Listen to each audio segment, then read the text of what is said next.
Can Christians learn from animists? Can animists learn from Christians? Do we have anything in common at all? Stay tuned. I'm going to talk about that, specifically looking at the quotes from the Bible that the sins of the father will be visited upon the son, and the quote in John, who sinned, this man or his parents, that he be born blind? Curious? Stay tuned.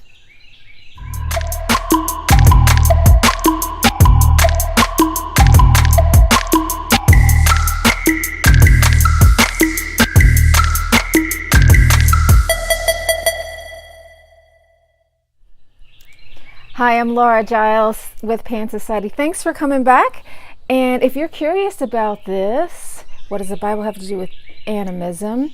You might want to think about this. So there are lots of different traditions that have wisdom, and wisdom is pretty universal. So you would expect that ideas that overlap would show up in many, many different places.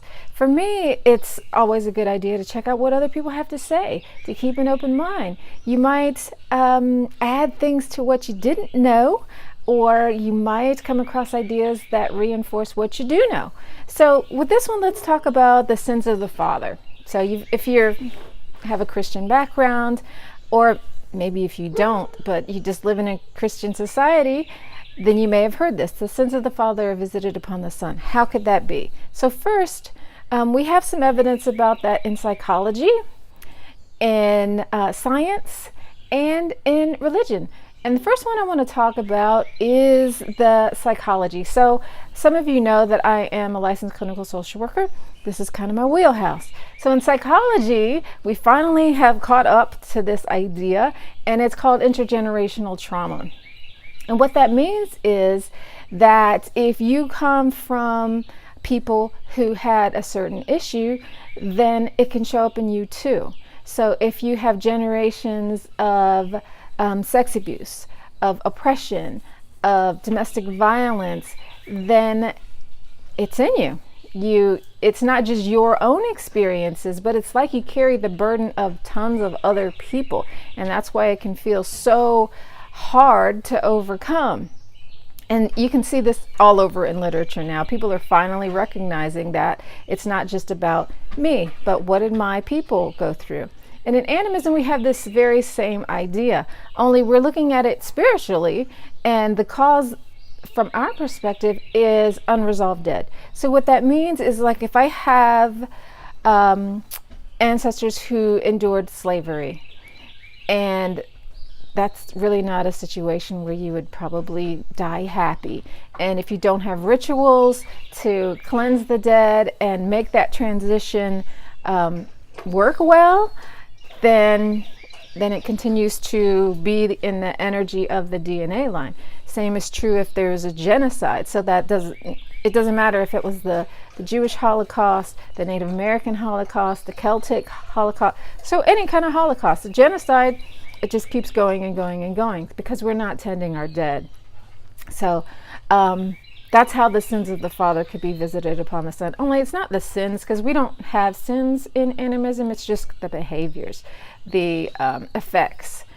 Okay, so science, we call this epigenetics. And epigenetics, we all have DNA. And let's say I have an identical twin. And so we have this very same DNA, but one of us has a condition and the other one doesn't. How could that be? Well, it has to do with lifestyle and life experiences. So this lifestyle and life experiences will either turn the gene on or turn the gene off. So what does that have to do with the sins of the father? Well, for example, so it's nature. You know, what's going on in your life to turn things on or off. So I live on a farm. I have goats. And one year we had drought, and the hay that was produced that year wasn't very nutritious because there was not enough water. And all of the goats that year had birthing problems, and they were not very strong. One of the goats had all stillborns. One of them lost one. So things like that. And what does that have to do with the sins of the father? So again, it's not about sins, but just like the environmental conditions, what's going on in the environment affects what's going on here. So that's kind of the interconnectedness of life, the web of life. If we don't take care of the environment, if we're not living well, then that's going to show up in us, and it's going to show up in the kids. So with these babies that we had, these goats, when they have babies, it's going to show up in them, because what you get in utero, that's what you get. And it just keeps going down and down and down.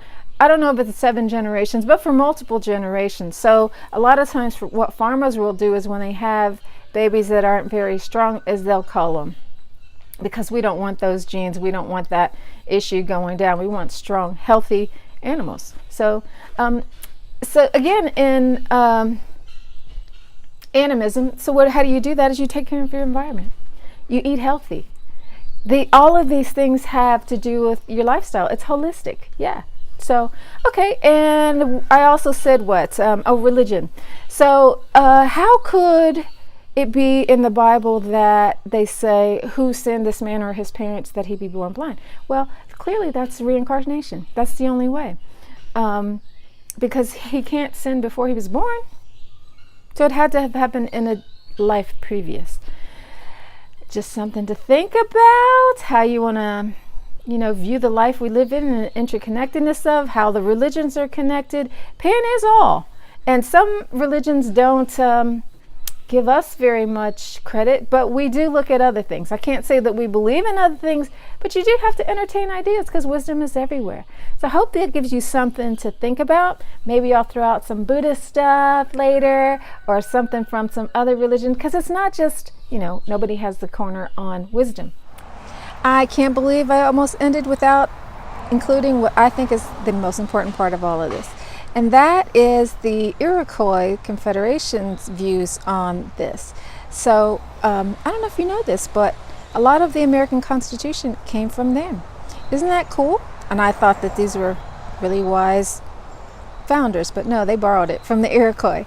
And what they have to say on this is that be careful when you're considering what you're doing, and think about how it impacts the next 7 generations.